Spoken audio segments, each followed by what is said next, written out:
नमस्कार, मैं हूं आपके साथ रोहित। कृषि कानूनों के विरोध में राजधानी दिल्ली के बॉर्डर पर महीनों से चल रहा किसान आंदोलन कुछ ही महीने पहले बंगाल की युवती से रेप की वजह से बदनाम हुआ था। तो वहीं अब इसी किसान आंदोलन के दौरान एक युवक की बेदर्दी से हत्या कर दी गई है, जिसके बाद से तो पूरे देश में जहां जबरदस्त गुस्सा देखा जा रहा है, तो वहीं कवि कुमार विश्वास तो इस वारदात के बाद से ही इस कदर भड़क गए हैं कि उन्होंने सीधे गृह मंत्री अमित शाह से कह दिया है कि इस हत्या को अंजाम देने वालों को ताकत का एहसास कराइए। शुक्रवार की सुबह सुबह एक ऐसी खबर सामने आई जिसके बारे में जानकर हर किसी के रोंगटे खड़े हो जाएंगे। जिस सिंघू बॉर्डर पर जुटे किसान महीनों से विरोध प्रदर्शन कर रहे हैं, उसी सिंघू बॉर्डर पर लखवीर सिंह नाम के एक युवक को बड़ी ही बेरहमी से मारकर बैरिकेड पर लटका दिया गया। करीब 36 साल के इस शख्स के शरीर पर धारदार हथियार से हमले के निशान मिले। इतना ही नहीं, बड़ी ही बेरहमी से युवक का हाथ भी कलाई से काट दिया गया है और फिर उसे बैरिकेड पर लटका दिया गया। बेहद बेरहमी से मारे गए इस मजदूर की हत्या पर कवि कुमार विश्वास बुरी तरीके से भड़क गए। उन्होंने गृह मंत्रालय को टैग करते हुए लिखा, यह हत्या नहीं है, भीड़ की उन्मादी मानसिकता द्वारा भारत के कानून और संविधान को चुनौती है।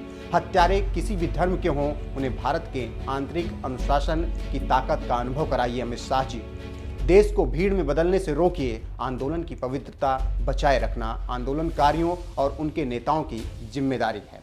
पत्रकार गरिमा सिंह ने इस बर्बर हत्या पर लिखा, इतनी जघन्य हरकत आंदोलन की जिम्मेदारी लेने वाले क्या सिंघू बॉर्डर पर हुई बर्बरता की जिम्मेदारी लेंगे?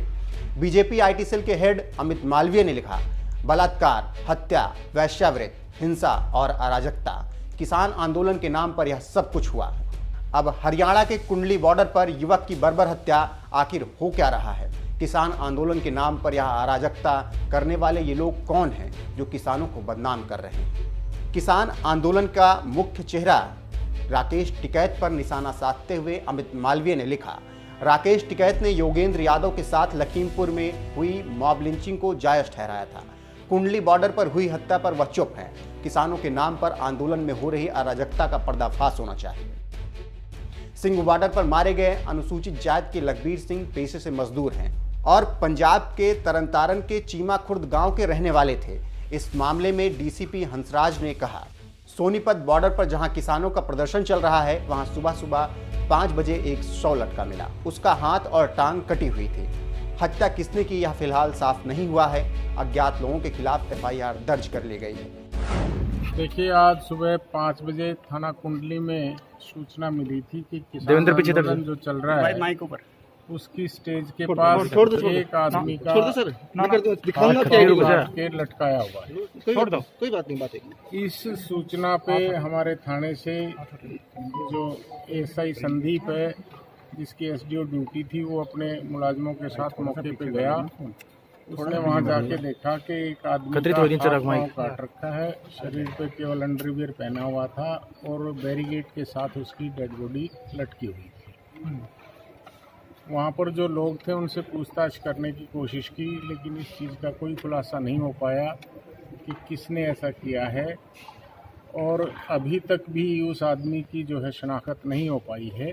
हम उसकी कोशिश कर रहे हैं और एफआईआर लॉन्च कर ली है हमने अननोन आदमी के खिलाफ और उसकी हम इन्वेस्टिगेशन कर रहे हैं। जो भी इन्वेस्टिगेशन में आएगा आपको बताएं। सर, वीडियो सामने आ रही है सर, नियंगों पर आरोप लग रहे हैं। ये दावा किया जा रहा है कि गुरु ग्रंथ साहब का अपमान किया गया, इस वजह से हत्याकांड को अंजाम दिया गया। देखिए, it's the matter of investigation. ये तफ्तीश का मामला है। वीडियो में क्या आया है, लोग क्या कह रहे हैं, अफवाहें क्या हैं, ये चलती रहेंगी। इन्वेस्टिगेशन में जो बात सामने आएगी वो तथ्य आपको बताएंगे। पुलिस ने इस मामले में अज्ञात लोगों के खिलाफ केस दर्ज कर लिया है, लेकिन इस हत्या का आरोप निहंग सिखों पर लग रहा है। संयुक्त किसान मोर्चा ने भी उन्हीं पर आरोप लगाए हैं। एसकेएम नेता बलबीर सिंह राजेवाल ने कहा है कि इस घटना के पीछे निहंग हैं। उन्होंने इस बात को मान भी लिया है। निहंग सिख शुरुआत से हमारे लिए समस्या खड़ी कर रहे हैं। आपको बता दें कि निहंग सिख फारसी शब्द है जिसका अर्थ होता है मगरमच्छ। सिख समुदाय के बीच स्वभाव से आक्रामक और हथियार रखने वाले इस विशेष तबके के सिखों को निहंग सिख कहा जाता है। इस विशेष समूह को योद्धाओं के रूप में भी माना जाता है। इनकी बहादुरी इस रूप में मशहूर है कि कोई भी फर्ज इन्हें लड़ाई करने से नहीं रोक सकता है। आपको याद होगा, पिछले साल ही कोरोना के वक्त पंजाब के पटियाला में निहंग सिखों ने तलवार से एएसआई हरजीत सिंह का हाथ काट दिया था। अपनी जिंदगी बचाने के लिए एएसआई हरजीत सिंह कटा हाथ लेकर अपनी स्कूटर से ही बिना एम्बुलेंस का इंतजार किए अस्पताल पहुंच गए थे, जिसके बाद उनका इलाज हो सका था। फिलहाल आप इस पूरी खबर पर क्या कुछ कहना चाहते हैं, कमेंट करके हमें जरूर बताइए।